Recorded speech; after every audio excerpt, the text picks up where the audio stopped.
हम भारत में बने सभी उत्पादों को प्राथमिकता देंगे।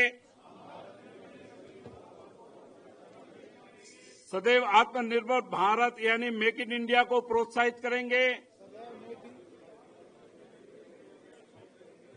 हम वन डिस्ट्रिक्ट वन प्रोडक्ट को बढ़ावा देंगे। स्थानीय कारीगरों को सशक्त बनाएंगे। हम एक भारत श्रेष्ठ भारत का समर्थन करेंगे। विविधता को राष्ट्रीय शक्ति बनाएंगे। हम वोकल फॉर लोकल को अपनाएंगे। भारतीय उद्यमियों को प्रोत्साहित करेंगे। हम डिजिटल इंडिया को प्रोत्साहित करेंगे। तकनीकी नवाचार से देश को आगे बढ़ाएंगे। हम स्वच्छ भारत अभियान का समर्थन देंगे। स्वच्छ और सतत भारत बनाएंगे। हम अपनी शादी के लिए भारतीय स्थानों को प्राथमिकता देंगे और मेड इन इंडिया की संस्कृति को बढ़ाएंगे। हम भारत में बने आभूषण और रत्नों को अपनाएंगे।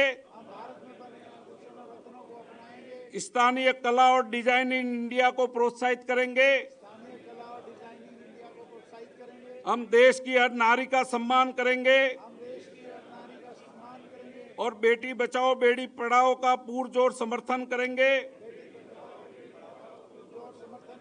हम स्किल इंडिया के माध्यम से युवाओं को सशक्त बनाएंगे। भारत को वैश्विक शक्ति बनाने के लिए अडिग रहेंगे। हम देश के वीर जवानों का सदैव सम्मान करेंगे। हम भारत की एकता और सद्भावना की रक्षा के लिए सदैव तत्पर रहेंगे। हम भारतीय संविधान का पालन करेंगे। अपने कर्तव्यों से देश की प्रगति में योगदान देंगे। हम स्थानीय शिल्पकारों और विश्वकर्मा को बढ़ावा देने के लिए स्थानीय उत्पादों को प्राथमिकता देंगे। हम भारतीय फल फूलों का उपयोग करेंगे। देश के अन्नदाताओं का समर्थन देंगे। हम भारतीय स्वास्थ्य सेवाओं का प्रसार करेंगे। स्वदेशी चिकित्सा और आयुष्मान भारत को अपनाएंगे। हम भारतीय ऑनलाइन प्लेटफॉर्म का उपयोग करेंगे। स्वदेशी ब्रांड का चयन करते हुए स्थानीय व्यापार को बढ़ावा देंगे। हम भारतीय मिट्टी के बर्तनों और कालीनों से घर सजाएंगे। स्थानीय हस्तकला को अपनाएंगे। हम भारत के पर्यटन स्थलों की यात्रा करेंगे। सांस्कृतिक विरासत को सशक्त करेंगे। हम पंच प्रांत के अपने कर्तव्यों का निर्वहन करेंगे। भारत माता की, भारत माता की, वंदे वंदे। आप सभी का खूब तहे दिल से धन्यवाद। ये पूरी जो शपथ है, मैं उनको धन्यवाद भी करना चाहूंगा कि उन्होंने जब जब व्यापारियों का शिष्टमंडल उनसे मिलने गया, उन्होंने हर एक व्यापारी की इनका बात को सुना। हम तो एक एक महीना मुश्किल से निकाला, वो भी 2-3 महीने इन्होंने मना कर दी थी, इसलिए हम रुक गए। फिर हमारे से रुके नहीं गया और मैं कहा जी व्यापारी एक बार इकट्ठा होकर आपका धन्यवाद करना जरूर चाहेंगे। तो एक बार जोरदार ताली और मिलकर सभी बैठ कर सुनेंगे पूरा कार्यक्रम। और उसके बाद हमारे परम पूज्य स्वामी बालकानंद जी स्वामी जी का भी आशीर्वचन लेंगे। लेकिन क्योंकि जो माननीय मुख्यमंत्री जी उनका समय हमारा नहीं है, पूरी हमने 10 मिनट बीच में उनसे ले लिए। भैया एक आदमी स्वागत करना चाहता है तो वो 10 मिनट हमारे कटे हैं। तो अब मैं सभी से निवेदन करूंगा कि 2-2 मिनट हमारे दोनों बोलेंगे और फिर हमारी माननीय मुख्यमंत्री जी बोलेंगी और उसके बाद हम आराम से बैठकर बैठेंगे और उसके बाद में भोजन प्रसाद ग्रहण करेंगे। 1 घंटे का पूरा कार्यक्रम है, आराम से सभी बैठ जाएं। ऐसा जोरदार तरीके से पूरी दिल्ली को बदल के आज रोड से निकलते रोड के काम हो रहे हैं। ऐसी हमारे व्यापारियों की बेटी बहन रेखा गुप्ता जी, माननीय मुख्यमंत्री दिल्ली सरकार, जोरदार तालियां बजाकर अभिनंदन करें। वो अपना आज बहुत ही खुशी का अवसर है कि आदरणीय स्वामी बालकनाथ गिरी जी महाराज का सानिध्य, उनका आशीर्वाद हम सबको मिल पा रहा है। हमारे बड़े भाई और चेयरमैन राष्ट्रीय व्यापारी कल्याण बोर्ड आदरणीय सुनील सिंघवी जी हमारे बीच में उपस्थित हैं। आदरणीय बालकिशन अग्रवाल जी, आदरणीय रविकांत गर्ग जी, हमारे भाई नरेश एरन जी, नवीन गर्ग जी, संजीव मित्तल जी, दिनेश गर्ग जी, गिरीश मित्तल जी, गिरीश अग्रवाल जी, पूरी टीम को मैं बहुत बधाई देती हूं कि लगातार व्यापारी भाइयों में उत्साह भरने का काम, उन्हें देश की मुख्य धारा के साथ जुड़ करके चलने का काम जो आपके द्वारा किया जा रहा है, हमारी इस संस्था के द्वारा किया जा रहा है, भारतीय उद्योग व्यापार मंडल द्वारा, और जिस तरीके से लगातार एक संपर्क बना करके, एक टीम बना करके आप लोगों ने दिल्ली में आ रही व्यापार वर्ग को, समस्याओं को उठाने का काम, उन्हें समझने और समझाने का काम आपके द्वारा किया जा रहा है। मैं चाहूंगी कि एक बार जोरदार तालियां अपने लिए बजाएं। आदरणीय सुनील जी ने तो हाथ ऐसे करा के सारी शपथ ले ली। मैं कईयों को देख रही थी, वो कह रहे थे बस कितनी लगवाओगे, वो कह रहे सारी यहां भरवा ली, कुछ छोड़ी ही नहीं। कह रहे ये भी करना है, ये भी करना है, मतलब यहां तक भी कह दिया हम अपनी शादी विदेश में नहीं करेंगे, देश में सारे राजी हो गए। मतलब राजी ये हो गए कि मेरे को शादी दोबारा करने का भी मौका मिले। उनका कहने का मतलब था घर परिवार में कोई भी शादी हो तो वो डेस्टिनेशन मैरिज नहीं करनी, आपके लिए नहीं कही गई। इन्होंने सोचा हमारे यदि भी दोबारा करनी हो तो यहां करना। वो बात अलग है, 25वीं 50वीं सालगिरह मनानी हो वो भी यहीं करनी है, इंडिया में, भारत में ही। वो विदेश का चस्का ज्यादा लग रहा है सबको कि जाओ भाई। वो कह रहे जिस व्यापारी के पास जितने ज्यादा पैसे वो कहां खर्चे, तो खर्चने हैं पर अपने देश में ही खर्चने हैं, जितने मर्जी खर्चो।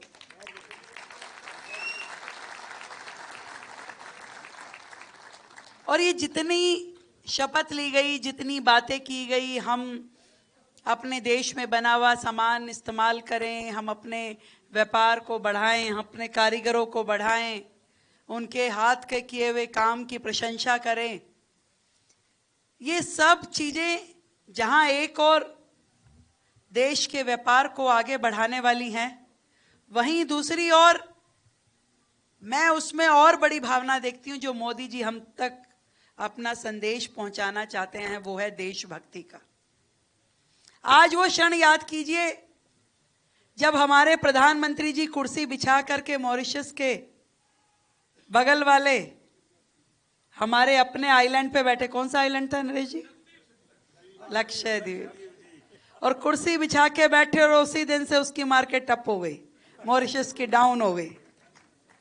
जिस दिन आप सोच लेते हो कि मुझे, कितने लोग हैं जो खादी को बड़े शौक से पहनते हैं ना, और लोग कॉटन को, खादी को अब एक एलीट क्लास में गिनते हैं। ये देखो हमारे खटाना जी ने कुर्ता पजामा पहन रखा।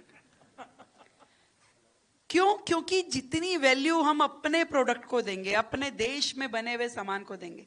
आज हाथ के काम की जो वैल्यू है, आप कहते हैं ये नहीं, ये कपड़ा जो है ना ये मशीन मेड है, ये हाथ का है। हाथ के काम की वैल्यू, हाथ के काम की चीज की प्रशंसा पूरे समाज में मिलती है। अच्छा ये खादी का है, ये हैंडमेड है, ये हैंड प्रिंटेड है, ये हैंड ब्लॉक्ड है। हर चीज में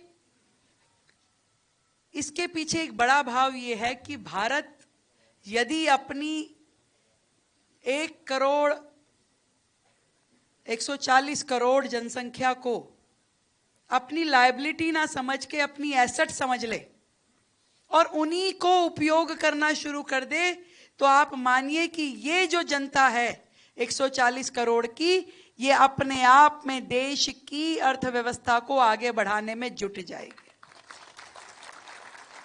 जब हर हाथ को काम मिल जाएगा। आज छोटा सा हमारा दिया बेचने वाला व्यक्ति, उसके पास यही काम है, मुझे दिया बेचना है। आज वो दिया नहीं खरीद रहे आप उसकी मदद कर रहे हैं उसके जीवन यापन के लिए, कि मेरे हाथ को भी काम है और तेरे हाथ को भी काम है। जब सस्ते के चक्कर में हम विदेशी सामान खरीदना शुरू करते हैं, हमें ध्यान भी नहीं आता कि हम कितनी चीजें अपनी दिनचर्या में विदेशी इस्तेमाल करते हैं और उसका नुकसान उस छोटे कारीगर को होता है, उस छोटे व्यापारी को होता है जो टकटकी लगा करके आपकी ओर देख रहा है कि मेरा सामान कौन लेगा। यदि हम एक दूसरे का ध्यान रखते हुए, कितनी तकलीफ होती है हमें कि जब आप दुकान खोल के बैठे हो और कोई ऑनलाइन ऑर्डर प्लेस करके अपना सामान मंगवा ले तो कहते हो मैं क्यों बैठा हूं भाई, मेरा ध्यान कौन रखेगा। हम सबको एक दूसरे से अपेक्षाएं हैं। इतना बड़ा देश है। आज मोदी जी छोटी छोटी चीजें हमें समझा रहे हैं, उन्हें समझाने की आवश्यकता नहीं होनी चाहिए, हमें समझ में आनी चाहिए। जब तक हम अपने देश की से प्यार नहीं करेंगे तो कोई बाहर वाला आने वाला नहीं है। वो एक कवि ने कही है ना कि भरा नहीं जो भावों से, बहती जिसमें रसधार नहीं, हृदय नहीं वो पत्थर है जिसमें स्वदेश का प्यार नहीं। एक एक चीज चेक कीजिए, अपनी घड़ी, अपना पर्स, अपने जूते, अपनी बेल्ट, ब्रांडेड है, ब्रांडेड है। क्या ब्रांडेड है? वो हाल वो है कि हमारे खेत से आलू ले गए और रैपिंग में डाल करके उसको चिप्स बना दिया। क्या चीज है अलग से? जो घड़ी हमारे देश में बनती है वो भी उतनी ही बढ़िया है, उतनी ही सुंदर है। ये तो पहनने वाले की पर्सनैलिटी है, ये तो पहनने वाले की पर्सनैलिटी है। किसी की सादगी में हमें खूबसूरती लगती है और किसी के पूरा लादे रहने पे भी हम कहते क्या फुहड़ लग रहा है। जितना ज्यादा चश्मे से साफ कर लेंगे चश्मे को, उतना ज्यादा स्पष्ट दिखाई देने लगेगा। इसीलिए बार बार कहा जा रहा है कि जितना अपने देश के लिए करना है उसको अपनी दिनचर्या में ढालो। एक एक चीज को ये देखो कि ये मेरा पैसा सही जगह उपयोग हो रहा है कि नहीं हो रहा। कोई भी चीज हो करते हुए, अब वो कहा जी इंपोर्टेड फ्रूट, आपने शपथ में कह दिया, ये मानना है बनी है। आप जाए शादी की एक में भी सारे विदेशी फ्रूट लगाएंगे, आप बता देना मुझे, शपथ खिला दी आपने। विजन देने की जरूरत है कि भाई मतलब क्या है उसका। आदरणीय गुरुजी आ गए, नरेश चंद्र शास्त्री जी, एक बार जोरदार तालियों से अभिनंदन करें। आइए गुरुजी। हमारी हर चीज में, हर गतिविधि में, हर दिनचर्या में स्वदेश का प्यार झलकना चाहिए। और वो प्यार काम में, वाहन में, घर बनाने में, पत्थर लगाने में, कपड़े चूज करने में, बच्चों को पढ़ाई कराने में, शादी ब्याह में, हर एक चीज में एक एक रुपया देश का देश के काम आए। आज ये नहीं होता तो मोदी जी ने जो डिफेंस सेक्टर में स्वदेशी एक एक मिसाइल बनाई, आज वो देश के कितना काम आए। पैसा भी देश की देश में रहा, रोजगार भी जनरेट हुआ और देश पूरी तरीके से सक्षम भी हो पाया। यदि कोविड की दवाई नहीं बनाते तो कैसे आज जिंदा रह पाते। जैसे चाइना में गड्ढे खोद खोद के लोगों को डालना पड़ा, इतनी मौतें हो गई, हमने अपनी स्वदेशी दवाई बनाई तो आज भारत अपने पैरों पे खड़ा भी हो पाया और पूरे विश्व की भी मदद कर पाया। बड़े से बड़ा देश और छोटे से छोटा देश हमारे आगे यूं खड़ा था कि मुझे भी दे दो, मुझे भी दे दो। हमने सबकी मदद की। थोड़ा सा मन खोल के, थोड़ा सा दिमाग खोल के, हमारे देश में ही चीजों का उत्पादन कैसे हो, क्या नई टेक्नोलॉजी ला करके हम अपने यहां ही चीजें बनाएं और उसी का उपयोग। मैं देखती थी पहले प्लास्टिक की कटलरी होती थी, प्लेट चम्मच सब प्लास्टिक की होती थी। अब बताते हैं जी वो गन्ने के वेस्ट से जो प्लेटें बनने लगी है। तो ये कोई विदेश से थोड़ी ना आई है, हमारे ही देश में लोगों ने इजाद करी, नई नई चीजें लेकर के आ रहे हैं। और अब हमारा भी प्रेस्टिजियस, आज केले के पत्तल में या बाकी पत्तलों में दोनों में खाना सर्व करते हैं शादियों में, तो वो प्रेस्टीज मानी जाती है कि बहुत बढ़िया किया। लोग नहीं चाहते हैं, ढोंग आडंबर नहीं चाहते हैं।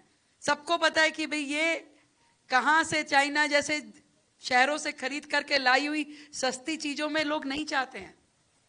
चाहते हैं कि सिंपल हो पर हमारे अपने देश की हो। और ये शपथ का यही मायने है, वोकल फॉर लोकल। मैं तो इतनी बात कहना चाहती हूं भाई, पहलगांव की बात करी आपने सिंघवी जी ने। जब वो घटना हुई पूरा देश आक्रोश में था, सबके अंदर गुस्सा था। सबने कहा कि भाई आज हमें मौका मिले तो हम ही सरहद पे जाके खड़े हो जाए, हम ही बंदूक उठा ले, गोली मार दे दुश्मन को, गोली मार दें या गोली खा ले। इतना रोष था, देशभक्ति थी वो हमारी। पर देशभक्ति इस प्रकार से दिखाने का मौका हम सबके पास तो किसी के पास नहीं मिलेगा। वो सैनिक हैं देश के, वो सेनाएं हैं देश की, जो जाकर के सरहद पे खड़ी भी हो जाएंगी, गोली मार भी देंगी, गोली खा भी लेंगी। उनको देशभक्ति दिखाने का, देश के लिए मरने का मौका है। पर हम में से किसी के लिए भी, एक के पास भी देश के लिए मरने का कोई मौका नहीं है। मरने का मौका नहीं है, पर एक चीज है अपनी देशभक्ति दिखाने का, देश के लिए जीने का मौका हमारे पास है।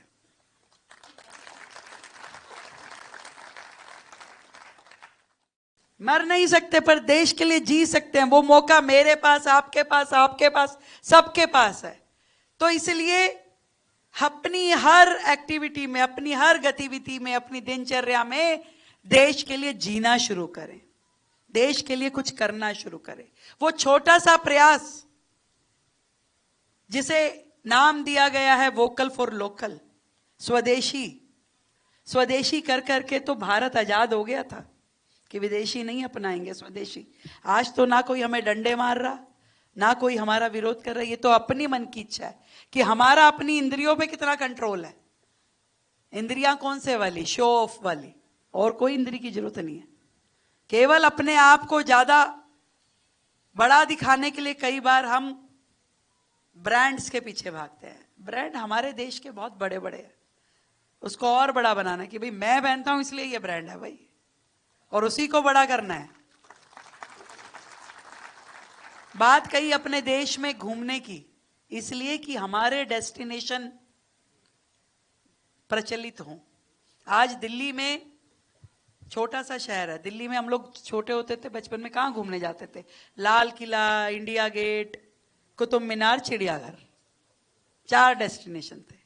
अब दिल्ली में जब अपनी सरकार आई है तो हमने एक नया टूरिज्म सर्किट, जो किसी ने देखा ही नहीं, कोई बात ही नहीं करता, हमने भीमराव अंबेडकर इंटरनेशनल सेंटर, प्रधानमंत्री संग्रहालय, अमृत उद्यान, ऐसी ऐसी नई नई चीज, बसेरा पार्क, राष्ट्रीय स्मारक स्थल, एक एक चीज जो दिल्ली में नई डेवलप हुई है, कर्तव्य पथ, वहां लोगों को ले जाने के लिए, वो दिखाने के लिए एक नया टूरिज्म सर्किट बनाए, जहां स्कूलों के बच्चे जाएं, जहां विदेशी सैलानी जाए। अपनी चीज को महत्व तो देना शुरू करो। आप ही अपने बच्चे को अच्छा नहीं बताओगे तो कोई दूसरा क्यों बताएगा भाई? मैं तो आप ही की भाषा में बोल रही हूं। अब वो नरेश जी सोच रहे मेरे को समझ में नहीं आ रही, कह रहे बहन जी इनसे गिफ्ट दे दोगी? मैंने कहा क्यों नहीं दे दूंगी, मुझे पता है आपने सारा प्रोग्राम स्पॉन्सर कराया हुआ है। आधा कराया होगा। मैंने तो दिए में पहली बत्ती भी उन्हीं से लगवाई।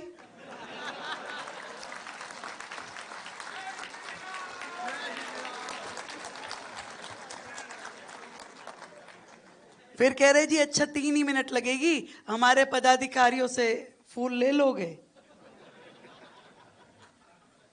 मैं सोचा होंगे 5-7, 50 तो आपने फूल दिलवा दिए। फिर मैंने भी सोचा बाद में झगड़ा होएगा, इससे अच्छा तो फूल ही ले ले।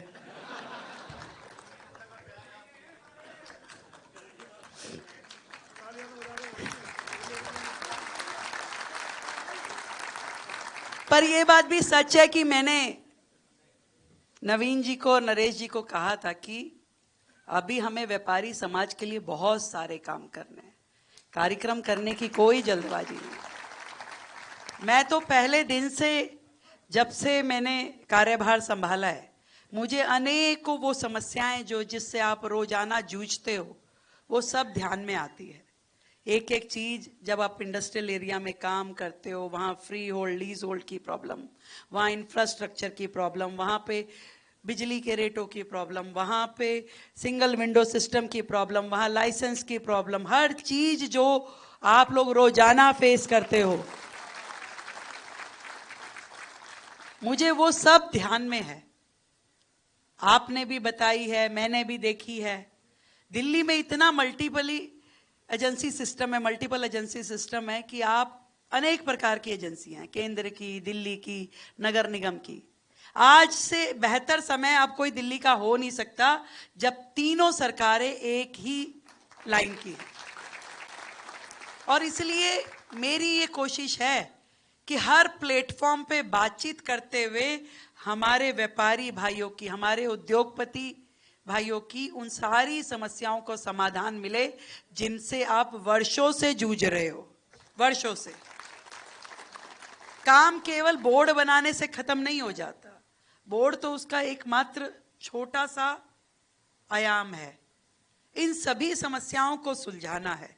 और आप सच मानिए, न जाने कितने घंटों की कितनी मीटिंग्स लगातार मैं कर रही हूं। इसलिए मुझे कार्यक्रमों में जाने की बजाय उन समस्याओं, क्योंकि उनको मुझे ही बैठ के सुलझाना होगा। यहां तो मेरी जगह आप भी स्वागत करवा लोगे, सिंघवी जी का कर लोगे, जगदीश जी का कर दोगे, रवि जी का कर दोगे, परंतु वो जो काम जाओ मुझे बैठ के करना है, जो मुझे सबसे बातचीत करके सुलझाना है, उसमें तो मेरी ही भूमिका रहेगी।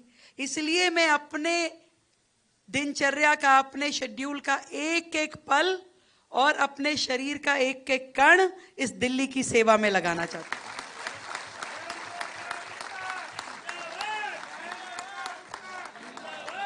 और मुझे कई बार लोग पूछते हैं कि भाई आप इतने घंटे 16, 17, 18 घंटे भी काम कर लेते हो।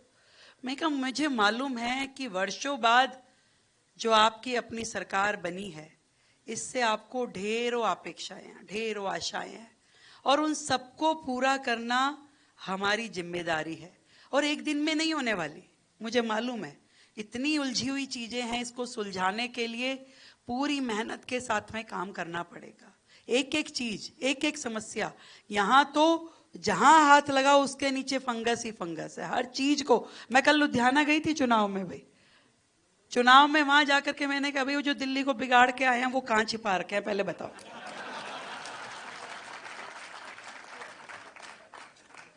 मैं कहा तुम तो सोचे कि हम अब जाकर के पंजाब में छिप जाएं। मैं कहा वापस दो भाई हमारे। मैं कहा तिहाड़ भी तो इंतजार कर रही है। जिस आदमी ने 11 साल की अपनी सरकार में दिल्ली वालों को केवल कोरे झूठे वादे देने के अलावा कोई काम नहीं किया, हजारों लाखों रुपए का गबन, करोड़ तो रह ही गया, मैं भी सोची कुछ छोटा सा वजन नहीं आया, तो हजारों करोड़ रुपए का गबन करके, खा पी के, जेल की हवा काट के, जमानत पे रिहा होके जाके पंजाब में, गुजरात में, पूरे देश में अपनी नीतियों का ढिंडोरा पीटने वाले को ये तो बता के आऊं दिल्ली में क्या करके गया। तो मैंने भी कल 7 सभाएं करी। मैं कहा बता के तो आऊं। मैंने ये भी कह दिया भाई जहां जा भी हो मुझे बुला लेना। दिल्ली बर्बाद कर दी उन्होंने। 11 साल के राज में दिल्ली को 50 साल पीछे कर दिया। जहां काम हो सकते थे तब से शुरू करते तो आज पूरे होने पे आ जाते। अब हम शुरू करेंगे तो धीरे धीरे करके पूरे होंगे, कब कब पूरे होंगे। परंतु आप सबका, दिल्ली की जनता का जो हक था वो दिल्ली की जनता को मिल ही नहीं पाया। आज देश की राजधानी के लोगों की जो दुर्गति मैं देखती हूँ, इंफ्रास्ट्रक्चर के रूप में, रहने में, हवा में, पानी में, हर चीज में, कई बार मैं कहती हूँ दिल्ली के लोगों ने अपनी इच्छाओं को इतना छोटा कर लिया, इतना श्रिंक कर लिया, कुछ इच्छा नहीं है उनकी। कह रहे भाई कमाने दो और रहने दो, और कुछ नहीं चाहिए। छोटी छोटी इच्छाएं हैं, और वो भी अगर उनको नहीं मिल पाई तो सच में ये सरकारों की नाकामी है। और अब जो आपके आशीर्वाद से बनी हुई सरकार, आपकी अपनी सरकार है, मैं पूरी कोशिश करूंगी कि आपकी आशाएं, आपकी अपेक्षाएं पूरी कर सकूं और हमारे इस व्यापारी समाज को ईज ऑफ डूइंग बिजनेस देते हुए आगे बढ़ाने का काम करूं। बहुत बहुत धन्यवाद।